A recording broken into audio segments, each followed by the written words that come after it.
Hello friends, आज हम start करेंगे क्लास 9 एनसीईआरटी इकोनॉमिक्स के चैप्टर पीपल एज रिसोर्स का second module.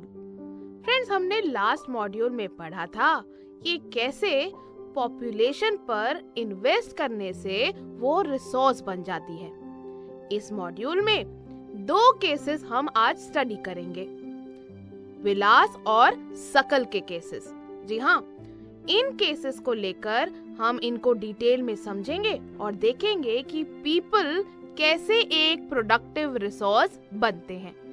How people become a productive resource, ये हम जानेंगे आज के मॉड्यूल में। तो चलिए शुरू करते हैं हमारा आज का मॉड्यूल। फ्रेंड्स, लास्ट मॉड्यूल में हमने पढ़ा था कि जब हम ह्यूमन कैपिटल में इन्वेस्ट करते हैं हेल्थ, ट्रेनिंग और एजुकेशन की फॉर्म में, तो वो भी फिजिकल कैपिटल की तरह रिटर्न देती है, हायर इनकम की फॉर्म में। याद है ना, लास्ट मॉड्यूल में पढ़ा था। फ्रेंड्स, ज्यादा एजुकेटेड और हेल्थियर लोग ना सिर्फ हायर इनकम के थ्रू गेन करते हैं, बल्कि सोसाइटी भी इनडायरेक्ट वेज में एजुकेटेड और हेल्थियर लोगों से गेन करती है।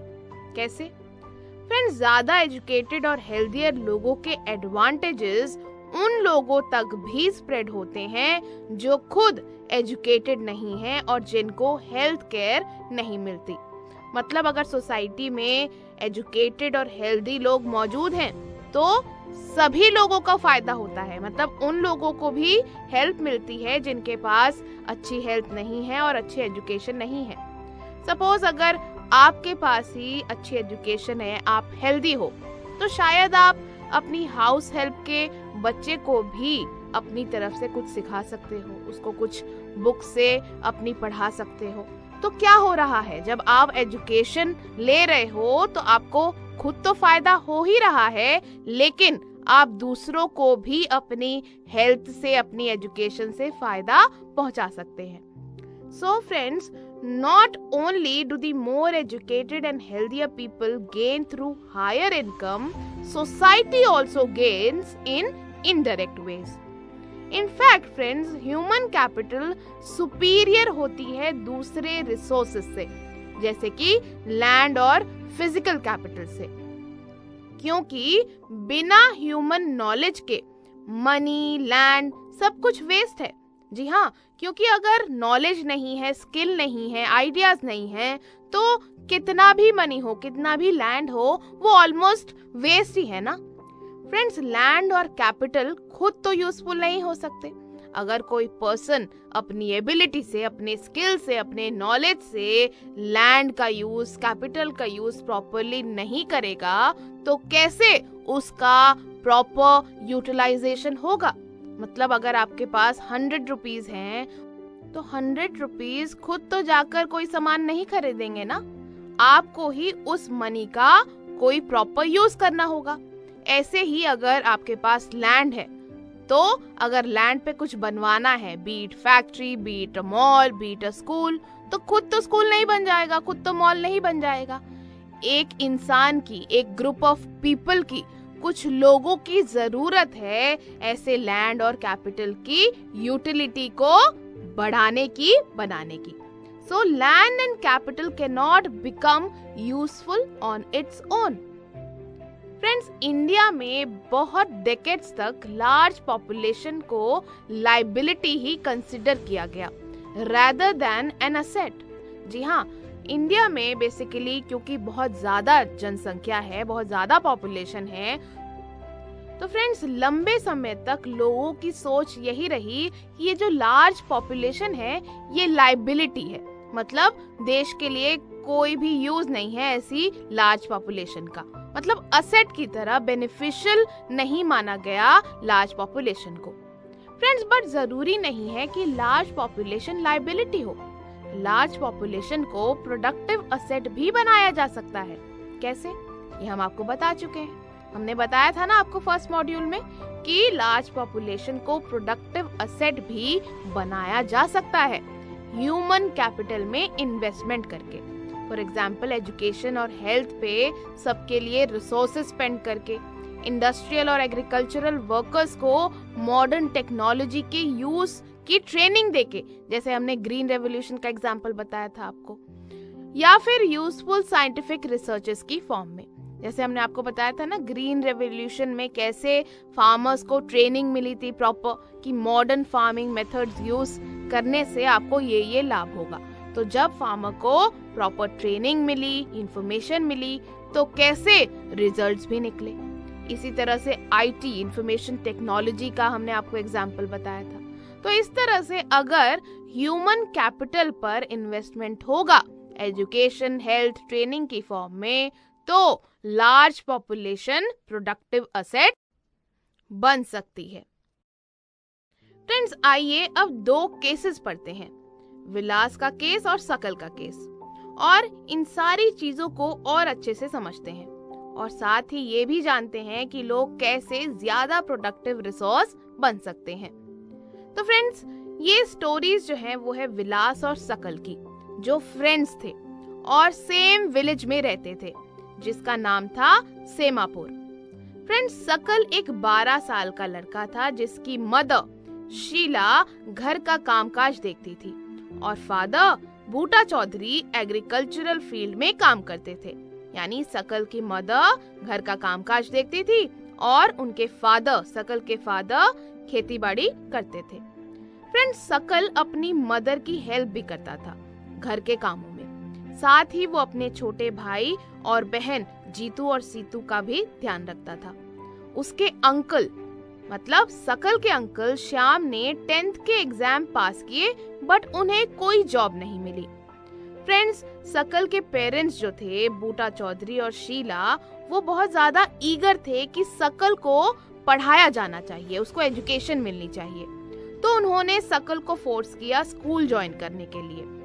उसने अपनी पढ़ाई स्टार्ट की, सकल ने पढ़ाई शुरू करी और हायर सेकेंडरी एग्जामिनेशन पास किया। फ्रेंड्स, सकल के फादर ने उसे अपनी स्टडीज कंटिन्यू रखने के लिए परसुएट किया, मतलब सकल के पिताजी ने सकल को बोला कि अपनी पढ़ाई को आप कंटिन्यू रखो। फ्रेंड्स, सकल के पेरेंट्स ने लोन भी लिया जिससे सकल कंप्यूटर्स में वोकेशनल कोर्स कर सके, मतलब कंप्यूटर कोर्स कर सके 12th के बाद। फ्रेंड्स, सकल बहुत हार्ड वर्किंग था और पढ़ाई में इंटरेस्टेड तो था ही। बहुत ही एंथुजियाज्म और एनर्जी के साथ उसने कोर्स कंप्लीट किया।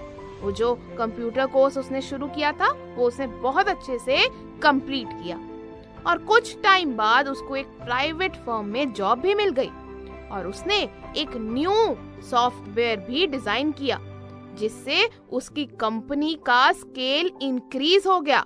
मतलब कंपनी को सकल ने बहुत ज्यादा फायदा पहुंचाया अपने सॉफ्टवेयर के थ्रू। सकल के बॉस ने उसके काम को एक्नॉलेज किया, बहुत अप्रिशिएट किया और उसको प्रमोट भी किया।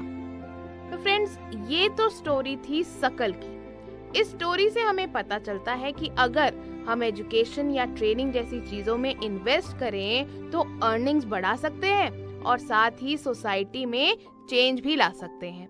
साथ ही कैसे एक जो पर्सन है वो प्रोडक्टिव असेट बन सकता है, ना ही अपने और अपने फैमिली के लिए बल्कि पूरी सोसाइटी के लिए। तो फ्रेंड्स, ये तो थी सकल की स्टोरी। अब हम जानते हैं विलास के बारे में। तो फ्रेंड्स, विलास जो है वो सकल का ही फ्रेंड था। 11 साल का लड़का है विलास। विलास के फादर महेश, इनकी डेथ हो गई थी जब विलास सिर्फ 2 साल के थे। फ्रेंड्स, विलास की मदर गीता फिश सेल करके, मतलब मछली बेच करके मनी अर्न करती थी अपनी फैमिली के गुजारे के लिए। वो लैंड ओनर के पॉन्ड से फिश खरीदती थी और पास की मंडी में सेल कर देती थी। वो सिर्फ 20 से 30 रुपए तक ही अर्न कर पाती थी पूरे दिन में।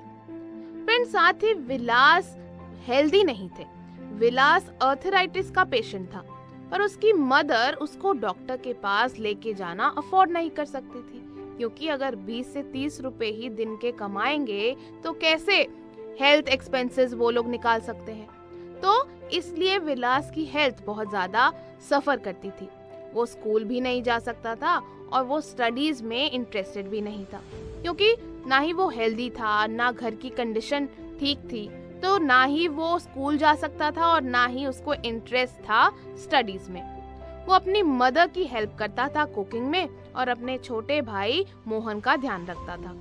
फ्रेंड्स, कुछ टाइम बाद विलास की मदर बीमार पड़ गई, पर उनकी केयर करने वाला फैमिली में कोई नहीं था और ना ही कोई ऐसा पर्सन था फैमिली में जो उन्हें किसी भी तरह से फाइनेंशियली, इमोशनली सपोर्ट कर सके।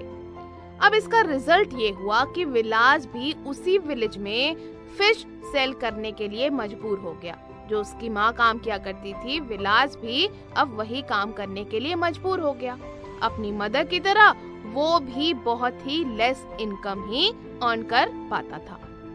तो फ्रेंड्स, विलास की स्टोरी से हमें पता चलता है कि एजुकेशन एंड ट्रेनिंग के साथ साथ अगर मेडिकल केयर में भी इन्वेस्ट ना किया जाए तो ह्यूमन रिसोर्स को ह्यूमन कैपिटल में नहीं बदला जा सकता, क्योंकि ये सारी चीजें बहुत जरूरी हैं, इंटर रिलेटेड हैं किसी भी ह्यूमन रिसोर्स को ह्यूमन कैपिटल बनाने के लिए। तो फ्रेंड्स, इन दो केसेस में हमने देखा कि सकल स्कूल गया पर विलास नहीं गया। सकल हेल्दी और फिजिकली स्ट्रांग था, उसे डॉक्टर के पास बार बार जाने की जरूरत नहीं पड़ती थी। On the other hand, Vilas arthritis का पेशेंट था और उसके पास इतने पैसे भी नहीं थे कि डॉक्टर को रेगुलरली विजिट कर सके। फ्रेंड्स, सकल ने डिग्री हासिल की कंप्यूटर प्रोग्रामिंग में और उसे एक प्राइवेट फर्म में जॉब भी मिली, लेकिन विलास ने वही काम किया जो उसकी मदर करती थी, जिस कारण उसको बहुत ही कम इनकम मिल पाती थी। तो देखा आपने कैसे सकल एक प्रोडक्टिव रिसोर्स बना, क्योंकि इस रिसोर्स में एजुकेशन और ट्रेनिंग के थ्रू इन्वेस्टमेंट की गई, लेकिन विलास पर ऐसी इन्वेस्टमेंट नहीं की गई और इसीलिए वो प्रोडक्टिव रिसोर्स नहीं बन पाया। तो समझ आया फ्रेंड्स? क्या समझा आपने? हमने यही समझा कि ज्यादा एजुकेटेड और हेल्थियर लोग ना सिर्फ हायर इनकम की फॉर्म में गेन करते हैं, बल्कि सोसाइटी भी उनसे गेन करती है इनडायरेक्ट वेज में।